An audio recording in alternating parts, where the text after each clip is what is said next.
transcurrir no nos da derecho a presumir, porque no es lo mismo que vivir, honrar la vida,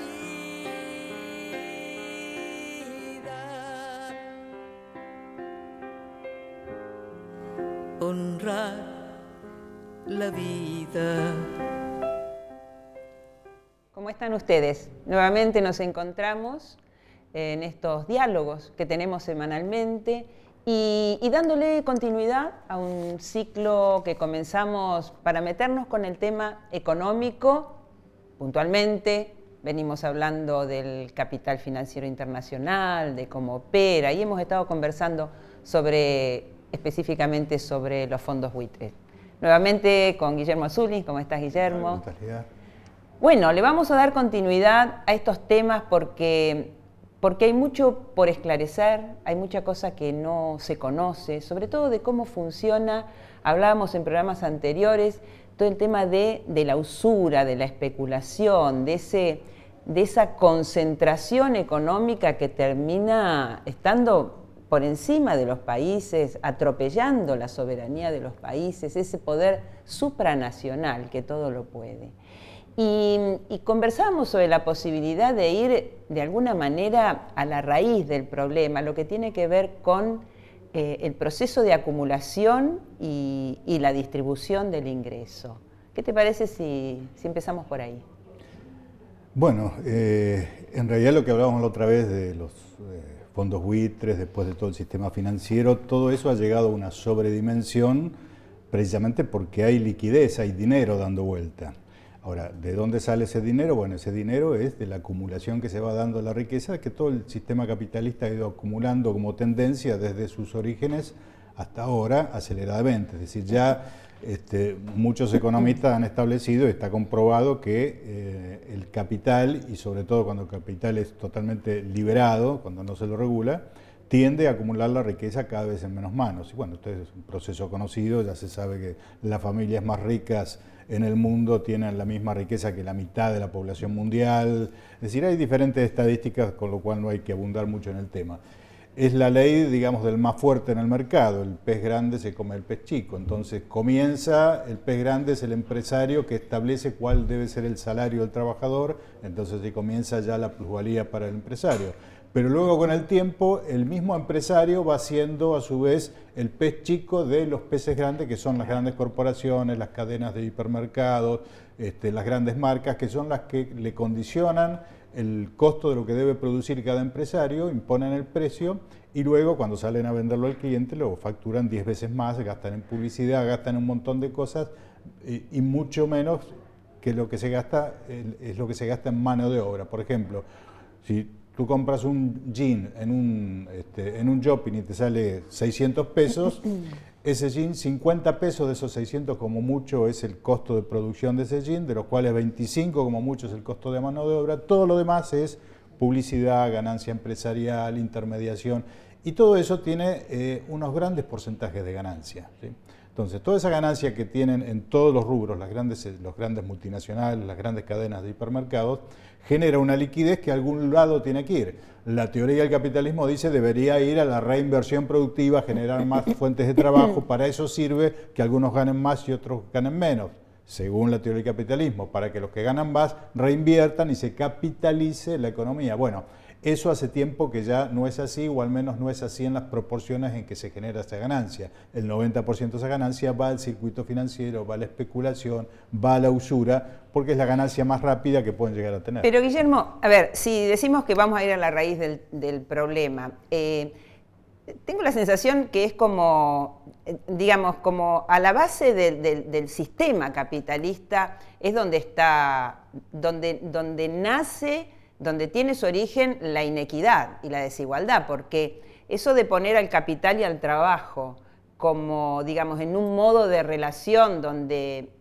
se supone, digamos, que el máximo riesgo y lo que más hay que cuidar es el capital y, digamos, y el trabajo está como en una situación de desigualdad respecto del capital. Digamos, eso es como, de algún modo, la raíz del asunto que después se deriva a todo esto que vos venís conversando, pero ¿es así? Y si es así, ¿cómo modificar esa relación? Bueno, en este momento es complejo porque tenés que modificar en diferentes estamentos. Por ejemplo, la inequidad que hay en la distribución del ingreso dentro de una empresa que produce determinado tipo de bienes o servicios estaría resuelta momentáneamente con una participación de los trabajadores en una porción de las ganancias de esa empresa. Entonces, si los trabajadores en vez de un salario o de solamente un salario cobraran además tuvieran ingresos en función de la ganancia que tiene esa empresa, estaríamos dando respuesta a una parte de la inequidad. Pero ¿qué pasa? Como decíamos recién, a su vez esa empresa está siendo explotada, llamémoslo así, por los multinacionales o que la contratan a ella o a la cual tiene que venderle, son las que imponen los precios en el mercado. Es un eslabón Entonces, de la cadena. el margen que tiene para participar las ganancias a sus trabajadores no es muy alto, porque además si el empresario ese no gana, tampoco va a invertir. Entonces, ahí tenemos acotada la posibilidad, digamos, de redistribución. Tenemos que lograr también la redistribución dentro de lo que es el esquema interempresarial, es decir, tenemos que lograr desactivar monopolios, que son precisamente los que tienen la capacidad de imponer precio al que va a comprar, al cliente, y de imponer el costo que ellos tienen de ese producto. Por ejemplo, las grandes cadenas de hipermercados le dicen al productor, al proveedor, a cuánto tiene que bajar el precio para comprarles, le tiene que vender a 300 días o a 180 días, le paga lo que quiere, cuando quiere, y encima los primeros productos de las góndolas hasta se lo pide que sean gratis para adquirir el derecho de poder estar en la góndola de un hipermercado. Así es. A ese nivel lo explotan. Luego al cliente se lo facturan 300 o 400% más. Entonces, si nosotros no llevamos una política que desactive esa explotación de los grandes pulpos sobre las pequeñas empresas y que las pequeñas empresas participen a los trabajadores en sus ganancias, no vamos a resolver el problema de la inequidad y va a seguir esta acumulación de riqueza en pocas manos. Ahora, de acuerdo, y además tenemos ejemplos, ¿no?, de intento de desactivar monopolios en nuestro país. Bueno, el pataleo es fuerte, la resistencia obviamente es muy grande de los grandes poderes económicos que están, y lo hablábamos en programas anteriores y me parece que no está de más repetirlo, el vínculo que tienen ese poder concentrado, ese poder económico concentrado con los medios de comunicación, que también son un poder económico concentrado que además tiene todo el poder de fuego en relación a la comunicación, a la manipulación de la información, a la manipulación de la palabra, a la imagen. Y entonces, digamos, se necesitan gobiernos fuertes para poder avanzar en políticas que verdaderamente puedan desarticular monopolios. Ahora, por otro lado, y si vamos al tema de los fondos buitres, no solamente, digamos, ha sido una operación de intento, y sigue siendo de estafa para el país, para dejarlo en cesación de pago, de quiebre económico, un golpe económico al país, sino también al sistema político, a la institucionalidad, porque es obvio que un país donde tiene un gobierno que tiene que afrontar un default, indudablemente que hay una afectación importante a esa autoridad y esa institucionalidad. Entonces, digamos, yo estoy de acuerdo con lo que decís, pero me gustaría conversar un poco más sobre, digamos, cómo se construyen esas bases de solidez de un Estado y de un gobierno que lleva adelante las funciones del Estado para poder meterle mano nada más y nada menos que a esto que es como la clave, ¿no?, la desarticulación de los monopolios.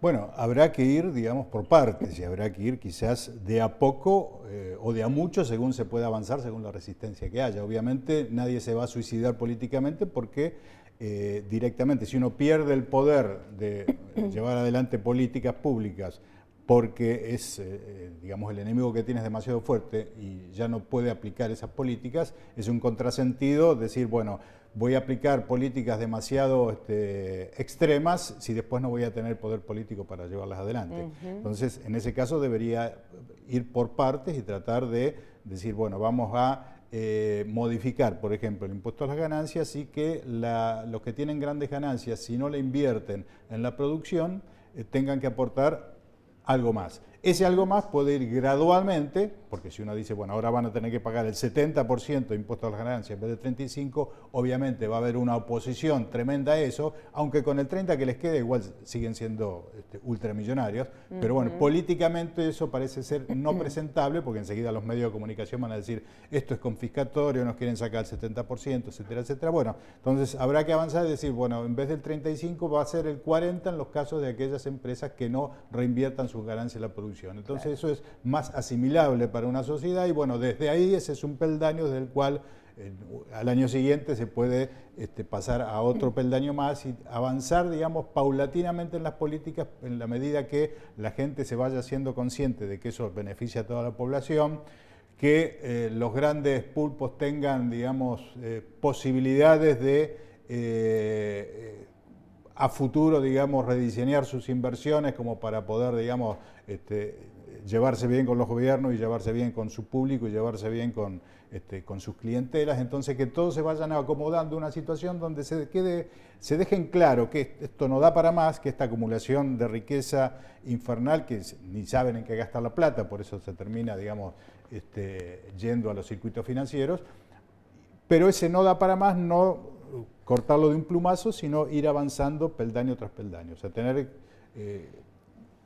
certeza de que si uno va escalón tras escalón, dentro de determinado proceso, quizás sí termina siendo un porcentaje alto de esas ganancias que va a la reinversión productiva, pero no hacerlo de golpe porque si no es políticamente impresentable, ¿no? Cuando vos planteás, Guillermo, como un paso, digamos, en todo este proceso de cambio, y en esta cosa de la inequidad de la que hablábamos, de la relación entre capital y trabajo, que empiece, digamos, como a un acuerdo o un sistema, no sé, que se implementaría por el cual parte de la ganancia de la empresa se destina al trabajador. A su vez, porque yo recuerdo, bueno, una propuesta histórica, humanista, de la propiedad participada del trabajador, donde no solamente estaba previsto, digamos, la participación en la ganancia, sino también en la dirección de la empresa. Vos hablás de las empresas tendrían que reinvertir. Si el empleado, el obrero, digamos, además de percibir un tanto por ciento de la ganancia, también tiene espacio de decisión, eso dentro de un sistema que, bueno, que habría que acordarlo en la legislación, también empuja, digamos, a la reinversión, toma decisiones sobre la reinversión y entonces quizás también sea un freno más para que el producido, digamos, de la producción no vaya al circuito de especulación financiera, sino se reinvierta, se abran nuevas fuentes de trabajo, se profundice, se pueda avanzar, crecer. Efectivamente, lo que pasa es que todo eso a su vez debe ser gradual. ¿Por qué? Porque si hoy a alguien que va a invertir para poner, supongamos, no sé, una pizzería, le dicen, bueno, ya desde el primer día que empiezas a trabajar, la mitad de tus ganancias la tenés que distribuir con todos los trabajadores y desde el primer día todos los trabajadores van a decir lo que se hace acá y posiblemente esa persona en vez de decidir invertir en esa pizzería haga otra cosa, en vez de contratar trabajadores lo trate de hacer solo con su familia, es decir, le va a tratar de escapar porque le va a parecer demasiado leonina esa participación abrupta de los trabajadores en su inversión, pero si eso lo hacemos paulatinamente y decimos, bueno, a partir del primer año, supongamos, van a empezar a tener un 10% de las ganancias de participación de los trabajadores. Al segundo año, los trabajadores que han estado durante los 2 años, que tienen más experiencia y más capacidad y son parte, digamos, de la capacidad productiva que tiene esa pizzería o que tiene esa empresa, empiezan a tomar decisiones en los rubros donde son más expertos. Es decir, ir pautando eso como para que sea, darle más racionalidad y que tampoco salgan escapándose los que tienen, digamos, capitales para invertir, porque si lo hacemos demasiado desproporcionado, estamos frenando las inversiones, que es lo que pasaba en los, digamos, en los países. Tendría que ser un sistema, en todo caso, atractivo. Efectivamente, que le convenga a los dos. Porque tendría que tener estas condiciones de beneficios impositivos, porque, a ver, etcétera. Si yo participo en las ganancias, ¿sí? También en la época de vacas gordas nos va todos bien y le va bien al empresario y a los trabajadores, pero en épocas de vacas flacas, y bueno, todos nos tenemos que achicar un poco y no se pierden fuentes de trabajo, que claro. O sea, tiene su parte de interés también para el empresario esa parte. Es decir, cuando la cosa viene mal, bueno, todos apechugamos un poco y se reparten menos ganancias o no se reparte nada de ganancias porque no la hubo.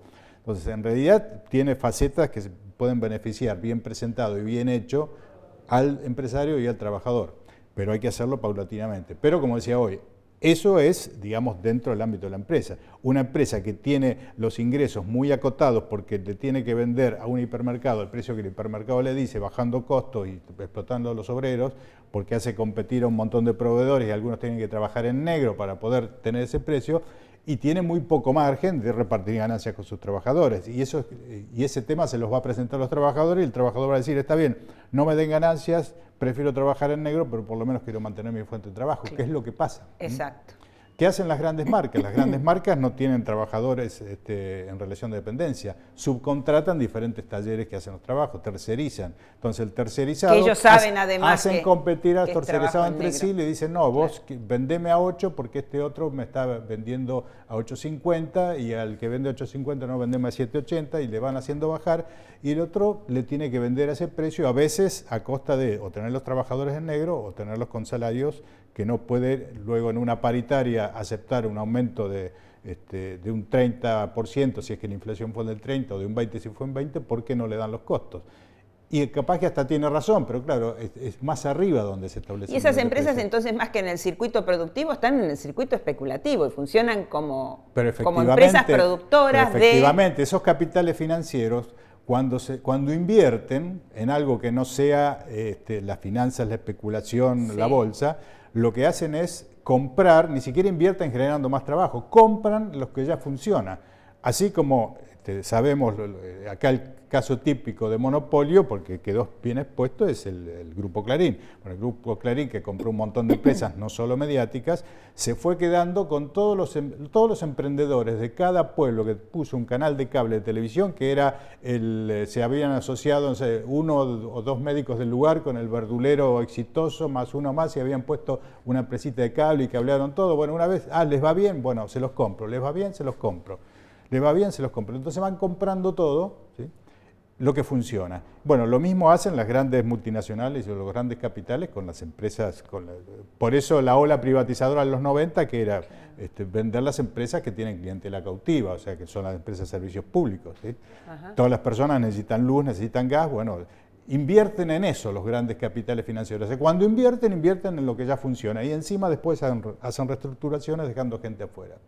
O sea que por donde quiera, digamos, esos capitales son totalmente nocivos, digamos, desde el punto de vista de la gente. ¿Y qué hacen luego para que el sistema siga funcionando? Porque uno dice, bueno, si la gente se va quedando cada vez con menos recursos y menos trabajo, ¿cómo hace la gente para seguir alimentando un sistema capitalista que se maneja por el consumo? Bueno, le prestan, hay créditos. ¿Sí? Claro. Es la contrapartida. ¿Qué pasó con Grecia?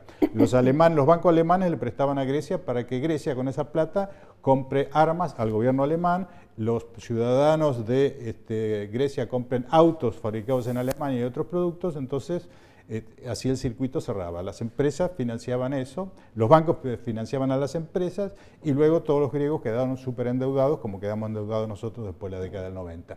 Y ahí vino el colapso. Pero todos fueron parte, digamos. Los bancos y las empresas que financiaban a los consumidores que no tenían recursos propios para consumir. Ahora, clarísimo, me preocupa como... Bueno, en este programa siempre tratamos de dejar un mensaje para generar conciencia en la audiencia, en quienes nos escuchan. Informar, digamos, genuinamente para desde ahí poder generar conciencia sobre cómo funciona todo esto, porque las poblaciones son las que... en determinados momentos, hasta haciéndose eco de los argumentos de aquellos que en realidad los perjudican, es patético, terminan volteando gobiernos, terminan haciéndole el juego de un modo muy, muy brutal. Entonces, digamos, ¿cómo operar, ¿no? Yo sé que es muy difícil la pregunta porque es un tema de poder de fuego, digamos, del poder que puedas tener para llegar a la población y generar, ¿cómo decirte?, libertad de pensamiento, es decir, poder aprender a pensar, incorporar un pensamiento crítico y poder elegir, opinar y poder elegir, digamos, como la dirección que querés para la política de tu país. Acá el gobierno actual ha llevado adelante una política muy interesante en materia de distribución, el tema que habíamos tocado inicialmente, ¿no? Pero bueno, para hacer esa distribución frente a la inequidad es necesario tocar los sectores que son los que acumulan lo que le sacan a otros, porque me parece que eso hasta en la población perjudicada es difícil no hablemos de los que no quieren que le saquen nada, sino la población que se beneficia con esas políticas. Vuelvo a lo mismo, se hace eco del otro discurso y a veces cuestiona la política redistributiva que tiene el gobierno. Yo creo que el Estado, digamos, debe ser justamente el articulador a través de las políticas de los desequilibrios que se producen en la sociedad, que es una estructura, y que si no lo hace el Estado articulando políticas de distribución, de todos modos alguien lo va a hacer y seguramente por medios violentos. De hecho, la delincuencia tiene que ver con que frente a esos desequilibrios tienden a equilibrar sacándole, no con una política, sino con violencia, sacándole al que creen que hay que sacarle para distribuir. Entonces, ¿cómo ves estas políticas y qué comentario nos puedes hacer al respecto?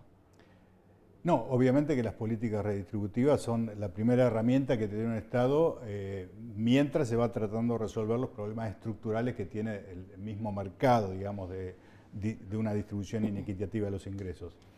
Ahora, el tema es que la gente es muy, digamos, susceptible a acomodarse a una situación determinada y olvidarse de que un año, 2 años antes o 3 años antes estaba en una situación muy diferente y además atribuir eso a una